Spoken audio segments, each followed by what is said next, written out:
वो आज की वाणी है। हे मनोज, बाबा कहते मीठे बच्चे, बाप तुम्हें नई दुनिया के लिए नया ज्ञान देते हैं, जिससे सूर्यवंशी घराना स्थापन होता है। ये बहुत सारे लोगों ने वैसे भी बोला है कि जब एक सभ्यता जाती है तो दूसरी सभ्यता की नींव भी उसी वक्त रखी जाती है, और उसकी जाने के बाद नई सभ्यता स्टार्ट होती है। तो बाबा ने कहा ये जो ज्ञान है ये नए सूर्यवंशी घराने के लिए, उस घराने के तुम अभी मालिक, उस घराने में हम जाने की कोशिश कर रहे हैं। प्रश्न है, इस बात का निश्चय पक्का हो तो वर्षे के अधिकारी सहज बन सकते हैं। तो बाबा की पूरी ये कोशिश रहती है कि ज्ञान को किस रीति से, सहज रीति से वो हमारे उसमें डाल सके। तो बाबा ने कहा कौन सा निश्चय पक्का हो? पहले पहले ये निश्चय हो जाए कि बेहद का वही बाबा स्वर्ग बनाने आया है, कि ये वही जो है 5000 वर्ष पहले वाले हमारे बाबा है, यही भगवान है। धंधाधोरी करते ये याद रहे कि हम उस बाबा के बच्चे हैं। कुछ भी काम करें तो याद रहे हम स्वर्ग के मालिक बनेंगे तो अपार खुशी रहेगी, और सहज ही वर्षे के अधिकारी बन जाएंगे। पक्के निश्चय वाले को अपार खुशी का पारा चढ़ा रहता है। ये तो निश्चय की बात है। जब भगवान आए, जिसका निश्चय नहीं है वो तो फिर आज नहीं तो कल डोल जाए। जहां पे भी कमी होगी निश्चय की, तो वहां पे वो ऐसी परिस्थिति आगे आके खड़ी हो जाएगी कि वो डोल जाएगा। अगर खुशी नहीं होती तो समझना चाहिए कि अगर हम पूरी वाणी सुनते हैं और सब कुछ सुनने के बाद हमें खुशी नहीं होती है, तो समझना चाहिए कि मुझे पाई पैसे का भी निश्चय नहीं। माना अभी हमने समझा नहीं है कि कौन आया हुआ, कौन ये अपना कार्य कर रहा है, तो अभी हमें लगता है कि जरूर कोई शक्ति है, चलो। तो अभी समझा नहीं। गीत गीत है, जिस दिन से मिले तुम, ओम शांति। ये महिमा किसकी हुई? ये गीत है जिसमें आगे बोलते हैं जिस दिन से मिले तुम हम से बाहर आई, ऐसा कुछ है। बाबा ने कहा ये गीत किसकी महिमा हुई? परम पिता परमात्मा की। उनको कहा ही जाता है परम धाम में रहने वाला परम प्रिय परम पिता परमात्मा। शिव बाबा का नाम शिव है। शिव का अर्थ होता है कल्याणकारी। तो वो हमेशा जो उनका पार्ट है वो सिर्फ हमारे कल्याण के लिए, सिर्फ हमें देने देने देने के लिए। तो बाबा ने कहा इसलिए परम प्रिय है। तुम हो अनुभवी बच्चे, जिनको परम पिता परमात्मा ने अपना बनाया है, और तुम बच्चों ने फिर परम पिता परमात्मा को अपना बनाया है। हमारी तो डीलिंग ही डायरेक्ट शिव बाबा के साथ है, बीच में और कोई भी नहीं है हमारे। परम अर्थात परे ते परे। ये जो परम प्रिय, परम पिता, परमात्मा, माना परे ते परे। इतना परे कि वो इस ड्रामा के उससे भी परे है, और उनका जो रहने का स्थान है वो भी बिल्कुल अलग है। अब आत्मा को बुद्धि में आता है कि हम आत्मा वास्तव में परम धाम में परम पिता परमात्मा के पास रहने वाली है। अब हमें पता चला कि हम वहां रहने वाले। दुनिया में और किसको ये नॉलेज नहीं है। इसीलिए जब ये नॉलेज नहीं होती है तो वो किसी ना किसी रूप से आत्मा जैसे कि अशांत रहती है। जब उसको ये नॉलेज मिलती है, उसको ये समझ आता है, तो उसके मन में बड़ी शांति आती है। वह तो अपने को ही परमात्मा का रूप समझ लेते हैं। वो तो कहते हैं भी भगवान सर्वव्यापी है, हम भी भगवान है। तो कोई नॉलेज ही नहीं रही। वह परमपिता परमात्मा जब आकर मिलते हैं तो नई बातें सुनाते हैं। इसीलिए गीता में आता है कि हे अर्जुन, मेरे अपने बारे में और मेरी रचना का ज्ञान जब मैं आता हूं तो मैं खुद ही आकर देता हूँ, उससे पहले कोई नहीं दे सकता। अगर भगवान आए और वही ज्ञान दे जो शास्त्रों में है, तो हम तो बोलेंगे फिर इसमें क्या बात है, वो तो हमारे पास पहले से ही था। नई दुनिया के लिए जब नई बातें सुनाते हैं, नई दुनिया के लिए, नई दुनिया में है नया दिन, नई रातें, वहां पे सब कुछ नया है। पुरानी दुनिया में है पुराने दिन, पुरानी रातें, और बहुत दुख है अनेक प्रकार के। आप देखिए कितने तरह तरह के लोगों को दुख है। मेजॉरिटी दुखी है। दुनिया में अधिकतर जो आत्माएं हैं वो दुखी है। रात को काम कटारी चलाते, दिन में भी पाप करते रहते हैं। जब रात को जाएंगे तो भी विकर्म करेंगे, और पूरे दिन तो विकर्म करते ही हैं, इससे झूठ, उसको फरेब, इसके दिल को दुखाना, यही काम करते हैं सारे। नई दुनिया में सदैव सुख ही सुख रहता है, ये तो जरूर बुद्धि में रहेगा। नई दुनिया में सूर्यवंशी लक्ष्मी नारायण की राजधानी है। ऐसे नहीं कहा जाता कि प्रिंस प्रिंसेस की राजधानी है, वहां पे लक्ष्मी नारायण। जब वो प्रिंस प्रिंसेस हैं तब तो वो श्री कृष्ण की बात है, श्री कृष्ण बड़े होकर श्री नारायण बनते हैं। राजा रानी की ही राजधानी कहा जाता है। बरोबर सतयुग में श्री लक्ष्मी नारायण का घराना है, उन्हीं की राजधानी में हम सारे के सारे जाएंगे। स्वर्ग होने के कारण बहुत सुख है वहां पे। जैसे बाबा ने बताया, आजकल का जो मनुष्य है वो सिर्फ दूसरे को दुख देता है, उनकी राजधानी में ऐसे नियम नहीं है। वहां पे कोई ऐसे दुख नहीं देता। जैसे अभी भी देखिए, जो कई देश है वहां पे आप जाए तो उनके बड़े नियम सख्त है। जैसे सिंगापुर वगैरह में तो आप च्युइंगम, तंबाकू ये नहीं खा सकते, उसकी गवर्नमेंट ने बैन कर रखा है। ऐसे ही वहां के भी अपने नियम है। उस सुख के लिए तुम पुरुषार्थ करते हो, वह है पावन राजधानी। बाप तुमको उस नई दुनिया का मालिक बनाते हैं। उसी समय विश्व में और कोई घराना व धर्म नहीं होता है, बाकी और कुछ नहीं होगा। ये तो, ये भी हिस्ट्री में कई लोगों ने बोला है कि उस वक्त अमेरिका, रूस, ये तो सारे जैसे खंडहर बंजर जगह थी। जब कोई को समझाते हो तो फिर लिखाओ कि हाँ ये यथार्थ बात है।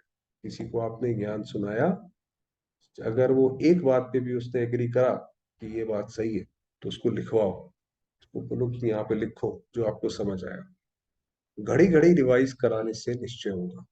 नई पावन दुनिया में बरोबर यथा राजा रानी तथा प्रजा पावन ही होते हैं। ये सतयुग की बात। सदा सुखी रहते हैं, अब तो सदा दुखी है। संगम पर भेंट की जाती है, कलयुग अंत में क्या है और सतयुग आदि में क्या हो। अभी हमें जैसे भविष्य भी पता है और प्रेजेंट तो पता ही है, और पास्ट भी पता है। तो कलयुग में क्या है, सतयुग में क्या होगा, अभी हमें दोनों चीजें पता है। आज क्या है, कल क्या होगा। अब बेहद की रात पूरी होती है, कल फिर दिन में राज्य करेंगे। आज पतित दुनिया है, कल पावन दुनिया। ये सारा बाबा ने बोला, यमुना के कंठे पर ही जो है लक्ष्मी नारायण की राजधानी होगी। और ये उस वक्त नाम होगा परिस्थान। और आज आप देखिए क्या हाल है, कैसे यहाँ से यहाँ बदल जाएगा, ये शिव बाबा की कमाल है। साधु संत आदि सब गाते हैं पतित पावन सीताराम। जब देखो ऐसा गाते हैं तो उनसे पूछना चाहिए, आप पतित पावन किसको समझ याद करते हो। तो ये वो कहते हैं पतित पावन सीताराम। बाबा ने कहा ठीक है, अगर वो ये भी बुलाते हैं पतित पावन, तो उसको पूछो कि पतित पावन सीताराम किसको बुलाते हो। सीता के राम ने आकर किसको पावन बनाया। और अगर वो आएंगे तो यानी आप पतित तो हो ना, कम से कम इतना तो मानते हो, तभी तो बुलाते हो। पतित कौन है, वही पूछा कि भाई पतित कौन है, और पावन करने वाला कौन है। पतित दुनिया और पावन दुनिया कैसे है, और वो पावन आके करेंगे तो क्या करेंगे, कैसे करेंगे। और फिर पावन बनाने के बाद क्या इसी पतित दुनिया में छोड़ देंगे, ऐसे तो नहीं होता।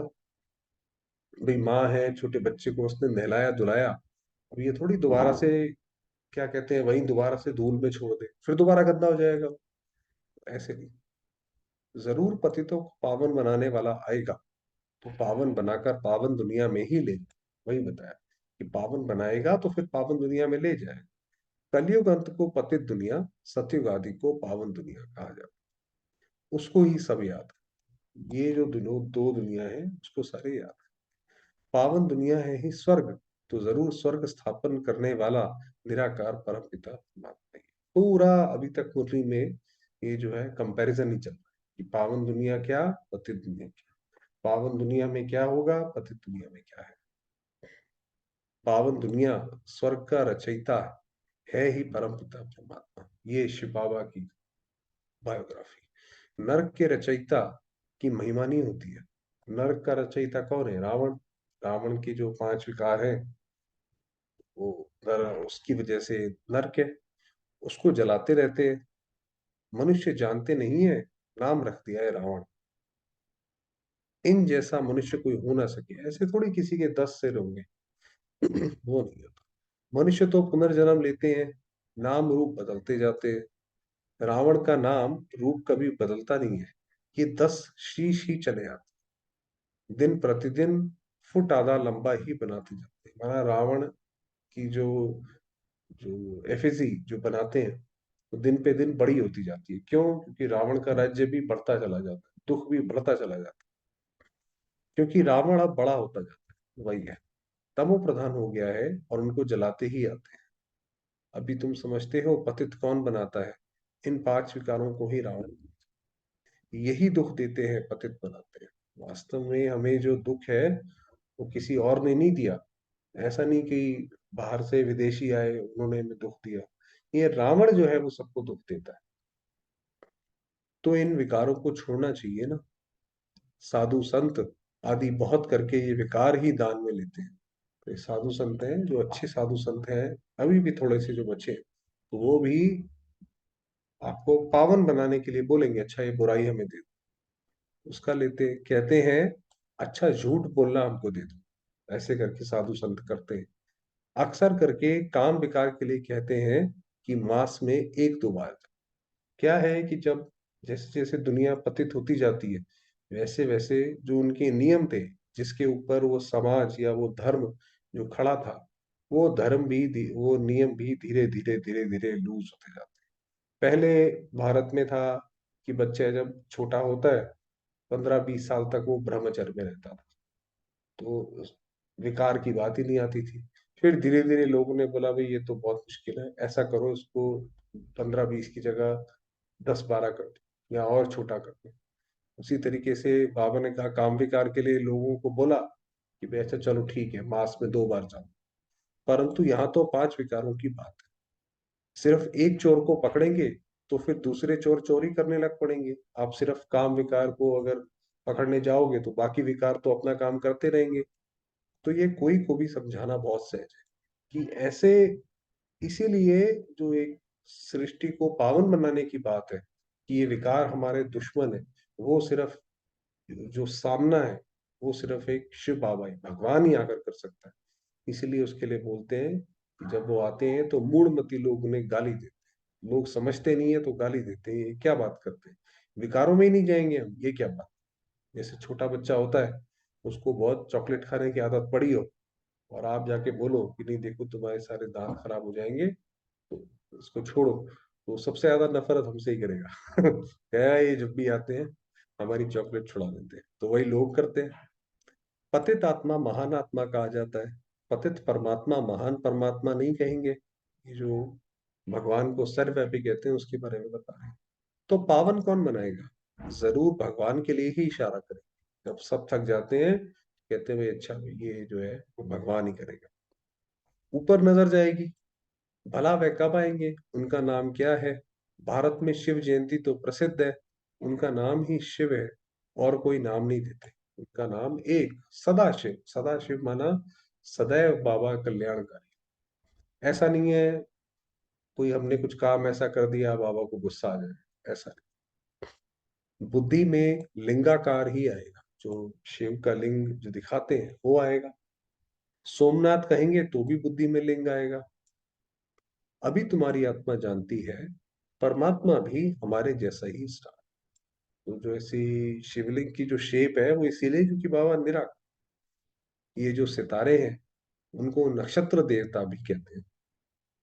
नक्षत्र भगवान नहीं, तुम नक्षत्र सितारे हो। बाबा ने कहा वो सितारे भी तुम हो। कैसे? जैसे वो दशा देखते हैं एस्ट्रोलॉजी में और उसमें बताते हैं कि फला उस घर में वहां पे ये बैठा हुआ है, उसकी वजह से आपकी ये दशा है। ऐसे ही जो हमारी स्थिति होती है उसी के हिसाब से सृष्टि की भी स्थिति होती है। तो बाबा ने कहा तुम चैतन्य सितारे हो। तुमको भगवान नहीं कहेंगे तो परमात्मा है बिंदु, हम भगवान नहीं है।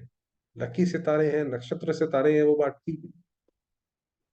अच्छा शिव बाबा तो है बिंदु, परंतु पूजा कैसे करें? तो भक्ति मार्ग वालों ने लिंग रूप बना दिया। इतनी बड़ी चीज है नहीं। तो शिवलिंग तो अलग अलग साइज के होते हैं, अब ये थोड़ी भगवान का भी साइज चेंज होता रहता है, ऐसे नहीं। आत्मा तो छोटी बड़ी होती नहीं, तो उनको बड़ा बनाना भी रॉन्ग हो जाता है। कोई मनुष्य को परमात्मा का यथार्थ ज्ञान है नहीं, वो तो खासकर धर्मों में या बाकी जगह तो ये होता है कि जिसने भी जरा सा भगवान के लिए बोला, उसी की पूजा करने लग पड़ते हैं। तो जबकि वो कहते भी है कि भाई मैं तो मैसेंजर हूँ, तो वो मैसेंजर की पूजा करने लग पड़ते। तो बाबा ने कहा उनका कोई भी यथार्थ ज्ञान है नहीं। ये बड़ी महीन बात है। कहते हैं एकदम बिंदी है, उनको याद कैसे करें? अरे, आत्मा को अपने बाप को याद करना तो बहुत सहज है। कई लोग कहते हैं कि भाई शिव बाबा तो बिंदी है ना, बिंदी को कैसे याद? उसके लिए पहले अपने आप को आत्मा समझना जरूरी है। तो क्योंकि खुद को आत्मा नहीं समझ पाते, इसीलिए बाबा को याद करने में भी थोड़ा दिक्कत लगती है। सिर्फ बाप की महिमा न्यारी है। तो बाप की अगर बाबा को जब याद करें, जैसे आज सवेरे भी अमृत वेले हमने कोशिश करते हैं हमेशा हम, तो बाबा की महिमा करें, कि बाबा का धन्यवाद करें कि बाबा ने हमें इतना सब दिया। वो जितना ज्यादा रिवाइज करेंगे तो अपने आप योग लगा रहेगा बाबा के साथ। आत्मा तो एक जैसी ही है। आत्मा में ही अच्छे व बुरे, नीच ऊंच, ऊंच नीच के संस्कार है। आत्मा में ही नॉलेज है।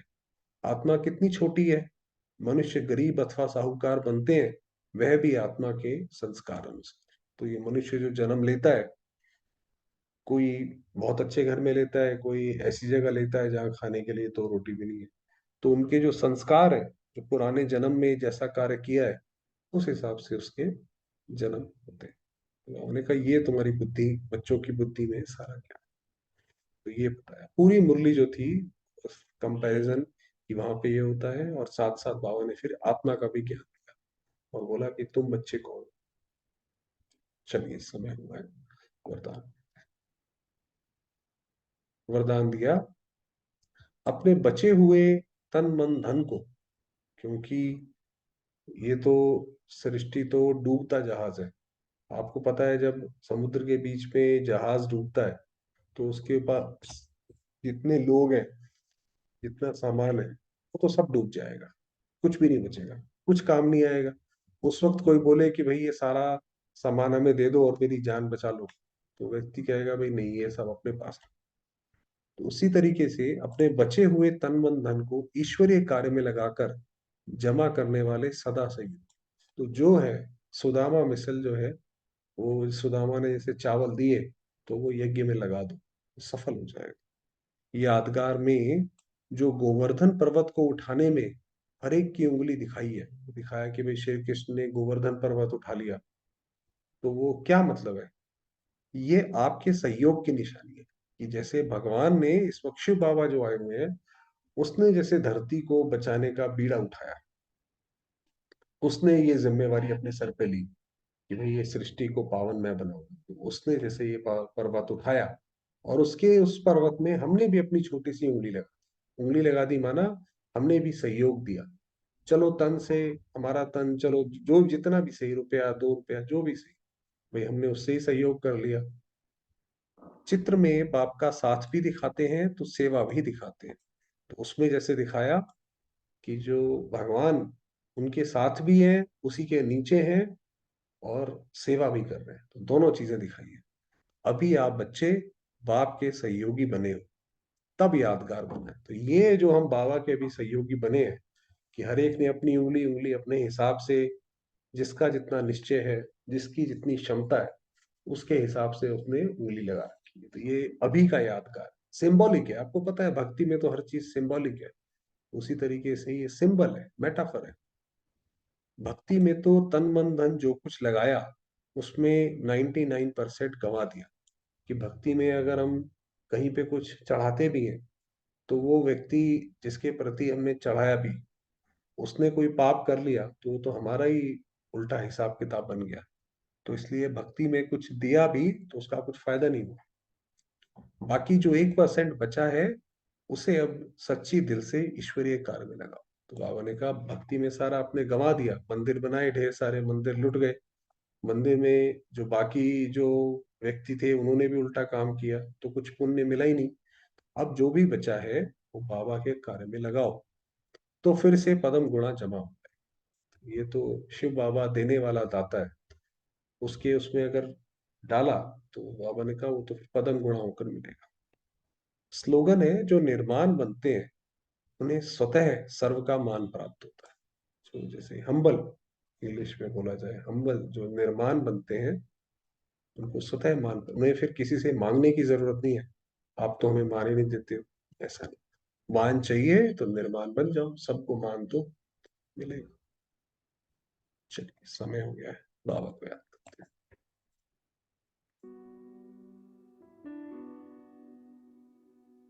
चलिए, बाबा का धन्यवाद करेंगे।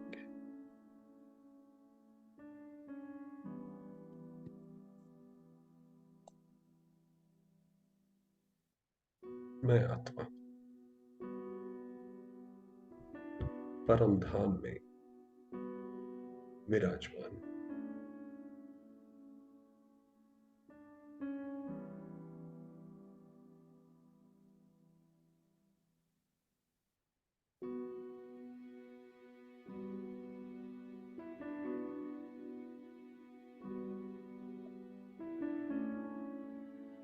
चारों ओर दिव्य लाल प्रकाश,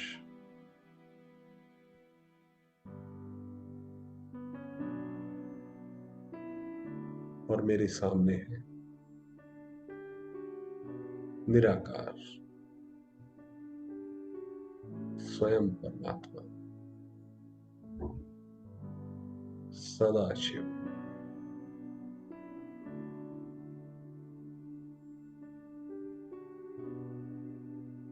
जिनका प्रकाश चारों ओर दूर दूर तक फैल रहा है।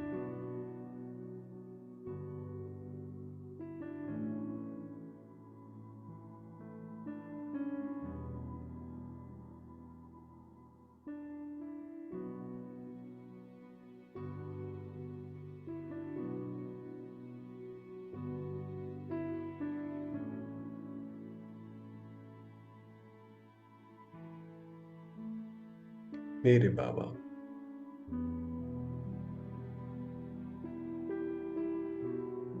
मेरे बंधु,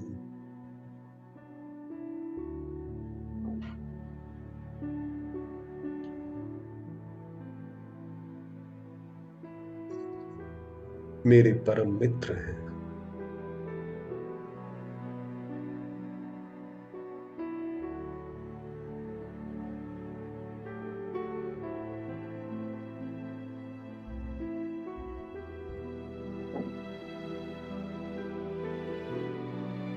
सदैव सहयोगी हैं।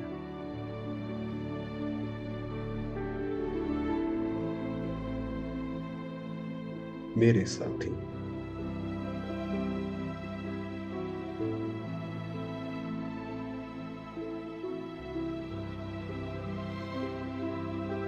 प्यारे बाबा,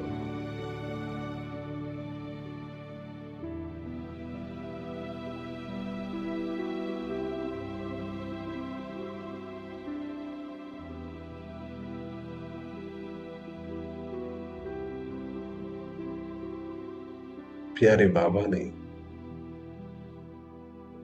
मुझ आत्मा को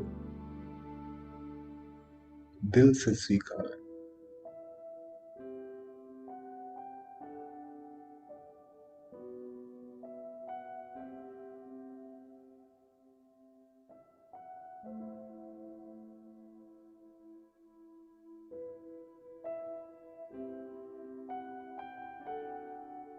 मैं आत्मा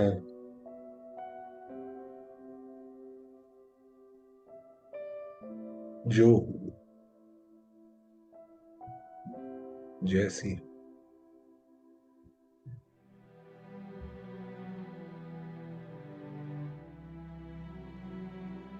अपने शिव की हूं।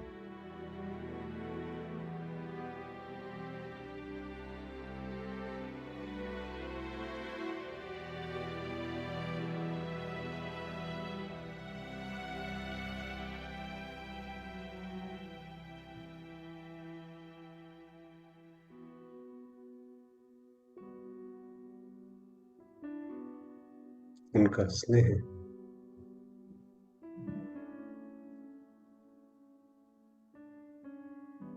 मुझ आत्मा के कण कण में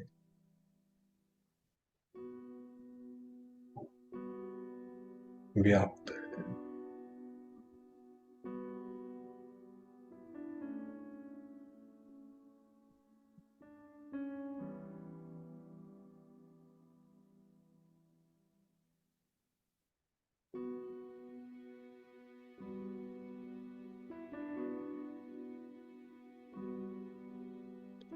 मैं आत्मा भी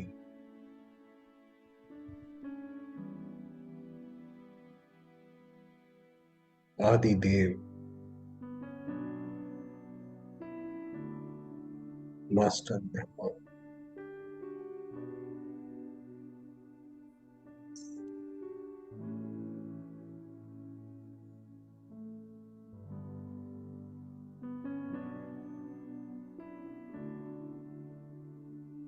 शिव की सालिग्राम,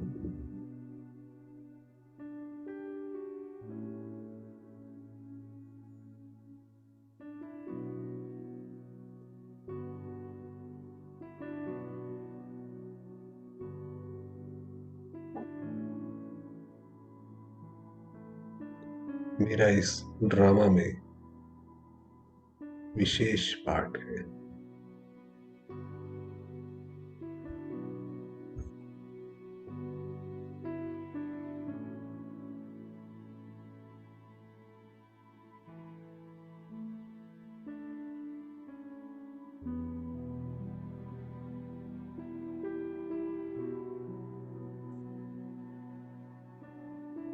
बाबा के साथ कंबाइंड